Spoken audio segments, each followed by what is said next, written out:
നമസ്കാരം. പത്തനംതിട്ട ഓമല്ലൂരിൽ മോഷണക്കുറ്റം ആരോപിച്ച് 17-കാരന് ക്രൂരമർദ്ദനം.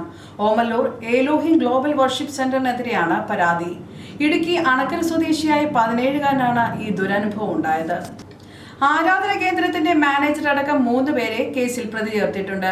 കുട്ടിയുടെ മൊഴിയുടെ അടിസ്ഥാനത്തിൽ റെജി, ബെന്നി, സിജോ എന്നിവർക്കെതിരെയാണ് കേസ്. വായിൽ തുണി തിരുകി ചൂരൽ കൊണ്ട് ശരീരം അടിച്ചു പൊട്ടിച്ചുവെന്നാണ് വർഷിപ്പ് സെന്ററിനെതിരെയുള്ള ആരോപണം.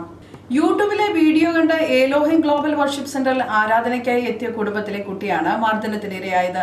ഈ സെന്ററിന് സംസ്ഥാനത്ത് തിരുവനന്തപുരത്തും കട്ടപ്പനയിലും അടക്കം സെന്ററുകൾ ഉണ്ടെന്നാണ് പാസ്റ്റർമാർ അവകാശപ്പെടുന്നത്.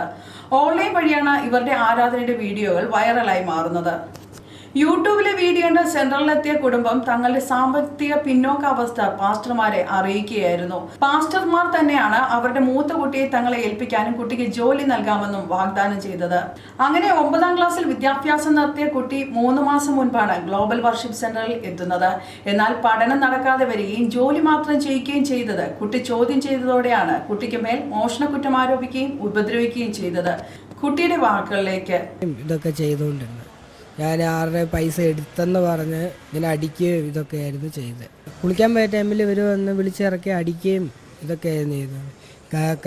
നടുവിനിട്ടും അടിച്ചു, തുടക്കിട്ട് അടിച്ച്, കാൽവെള്ളക്കിട്ട്, കൈവെള്ളക്കിട്ടും, പിന്നെ കഴുത്തിൻ്റെ ഇവിടെ ഈ ഭാഗത്തും പുറത്തുമൊക്കെ ഇടിക്കുകയും തല കൊണ്ട് കട്ടിലെ ഇടിപ്പിക്കുകയും ഒക്കെ ചെയ്തായിരുന്നു. പിന്നെ അവിടെ നിർത്തി പഠിപ്പിക്കാം, 10 എഴുതി എടുപ്പിക്കാം, അങ്ങനെയൊക്കെയാണ് പഠിപ്പിക്കാമെന്ന് പറഞ്ഞു.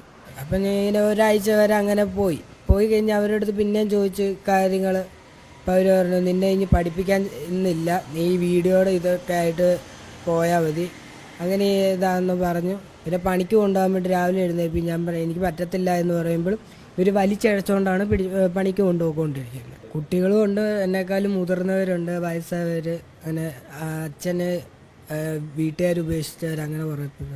വൃദ്ധസദനത്തിൽ അന്തേവാസികളെ പരിചരിക്കൽ, പണി നടക്കുന്ന ഇവരുടെ സ്ഥാപനത്തിലെ മണ്ണുപണി, കല്ലുചുമട്ടെടുക്കൽ തുടങ്ങിയ ബാലവേലകളാണ് കുട്ടിയെ കൊണ്ട് ഇവർ ചെയ്യിച്ചത്. കുട്ടി വീട്ടിൽ ചെന്ന് വീട്ടുകാരോട് കാര്യങ്ങൾ പറയുകയും പിന്നീട് കുട്ടിയും കുടുംബവും ഇടുക്കിയിലെത്തി വാർത്താ സമ്മേളനം നടത്തുകയും കട്ടപ്പന പോലീസിൽ പരാതി നൽകുകയും ചെയ്തതോടെയാണ് പുറം ലോകം ഈ കാര്യങ്ങൾ അറിയുന്നത്. പോലീസ് കുട്ടിയുടെയും കുടുംബത്തിന്റെയും മൊഴി രേഖപ്പെടുത്തി. കട്ടപ്പനയിൽ രജിസ്റ്റർ ചെയ്ത കേസ് നിലവിൽ പത്തനംതിട്ട പോലീസിന് കൈമാറി. ചൈൽഡ് ലൈൻ പ്രൊട്ടക്ഷൻ ഓഫീസർ ഈ സ്ഥാപനത്തിലെത്തി പരിശോധന നടത്തുകയും മന്ത്രി ബിന്ദു കൃഷ്ണ ഈ വിഷയത്തിൽ ഇടപെടുകയും ചെയ്തു. ഈ സ്ഥാപനത്തെക്കുറിച്ചുള്ള കൂടുതൽ അന്വേഷണത്തിൽ മറ്റൊരു കുട്ടിക്കും സമാനമായ സാഹചര്യം ഉണ്ടായതായി കണ്ടെത്തി. ഈ സ്ഥാപനത്തിനെതിരെ ഗുരുതര വീഴ്ചയാണ് സംഭവിച്ചിരിക്കുന്നത്. സംഭവത്തെക്കുറിച്ച് പത്തനംതിട്ട പോലീസ് വിശദമായ അന്വേഷണം നടത്തുകയാണ്. മറ്റൊരു വാർത്തയുമായി വീണ്ടും കാണാം. കൂടുതൽ വാർത്തകൾ അറിയാൻ പേജ് ഫോളോ ചെയ്യുക. അറിഞ്ഞില്ലേ, അലങ്കാറിലാണിപ്പോൾ യഥാർത്ഥ ചന്ത. അലങ്കാർ ബുധനാഴ്ച ചന്ത. പച്ചക്കറികൾ തോട്ടങ്ങളിൽ നിന്നും നേരിട്ടെത്തിക്കുന്നു. ഫ്രഷ് ഐറ്റം, ഒപ്പം വിലക്കുറവും. എല്ലാത്തരം പഴവർഗ്ഗങ്ങൾ, പച്ചക്കറികൾ, അരി, വെളിച്ചെണ്ണ തുടങ്ങി നിത്യോപയോഗ സാധനങ്ങൾക്ക് 50% കൂടുതൽ വിലക്കുറവ്. അലങ്കാർ ബുധനാഴ്ച ചന്തയിലെത്താൻ മറക്കരുത്. അലങ്കാറിലെത്തിയാൽ എന്തും വാങ്ങാം വൻ വിലക്കുറവിൽ. Alankar hypermarket, supermarket, Pathanamthitta, Konni, Changanassery.